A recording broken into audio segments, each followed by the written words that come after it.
So remember, kids, let a parent put the pie into the oven. Remember, kids, set the timer to 15 minutes.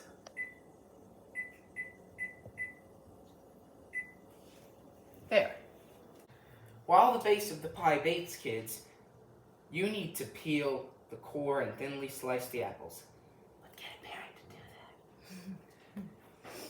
But there is something you can do.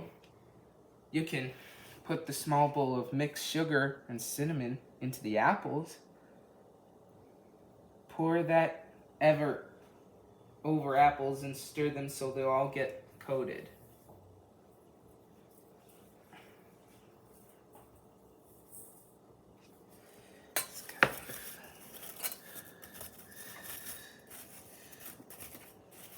Stir, stir, stir the bowl, follow the recipe. If we stir and not eat, then we get the treat. Come on, sing with me, kids. Stir, stir, stir it all, follow recipe.